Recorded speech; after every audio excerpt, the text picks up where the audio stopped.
All right, welcome to day 82. Today, we're going to break down a technique that has totally changed how we build and interact with AI.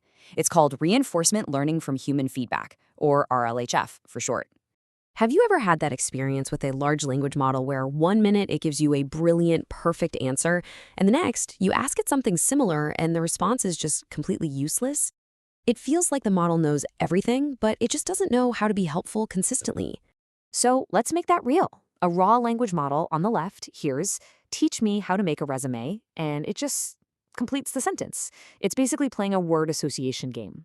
But the aligned model on the right, it understands your intent. It knows you're asking for instructions. By the end of this, you'll understand the core technique that makes this transformation happen, turning a word predictor into a useful assistant. To really get RLHF, you first have to understand the problem it's built to solve. It's all about closing that gap between what a model can do and what we actually want it to do.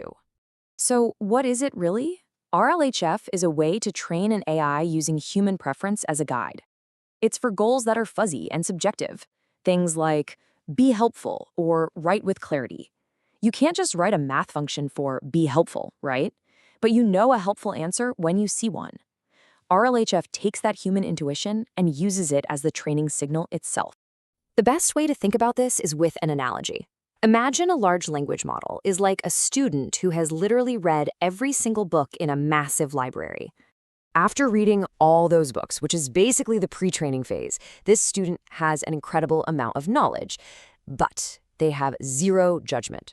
They're great at predicting what word comes next in a sentence, but they have no idea how to actually answer a question in a way that's useful. This is where RLHF comes in. It's like being a teacher for the student. You ask them to write 2 essays on the same topic. You look at both, and you don't give a detailed critique. You just point and say, that one's better. If you do that thousands and thousands of times, the student slowly starts to build an internal sense of what good actually means, just by watching your choices. Okay, so that's the core idea. Now let's pop the hood and look at how this actually works. It's really a 3-step process. First is step 1, supervised fine-tuning. Here, we just give the model a small, high-quality dataset of prompt and response pairs that humans wrote. This teaches it the basic format of a conversation. Step 2 is where the magic starts. We train a reward model. For a given prompt, we have the model generate a few different answers. Then, a human labeler comes in and ranks them from best to worst. This ranking data is used to train a whole separate AI whose only job is to act like a human judge. It learns to predict how a human would score any given response. Finally, step 3, reinforcement learning. The original language model now tries to generate text that gets the highest possible score from that reward model. It's a feedback loop where the LLM is constantly trying to please the judge, with some checks in place, like an algorithm called PPO, to make sure it doesn't just generate gibberish to game the system. Now, this technique has been a massive game changer, but it is not a silver bullet. It's really important to understand both its power and its very real limitations. RLHF actually got its start in complex games. Back in 2017, it was being used on Atari. By 2019, it was powering AIs that could beat the world's best players in games like Dota 2. But the breakthrough for language models came in 2022 with InstructGPT. That's when everyone saw how powerful this could be for making models more helpful. Today, it's a standard part of the toolkit for basically every major AI lab. And here's the key insight, straight from OpenAI.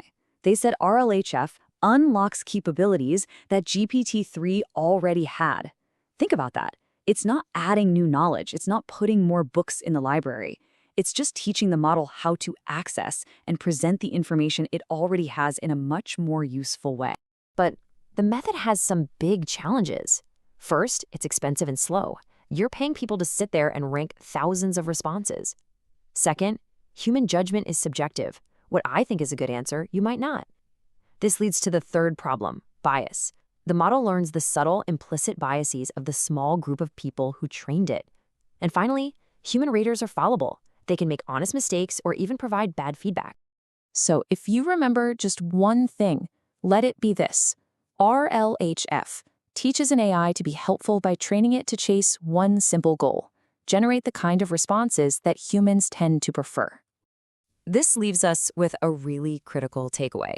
The AI is learning from our choices. So we have to ask ourselves, as we teach it to get better at pleasing us, what hidden biases are we teaching it along the way?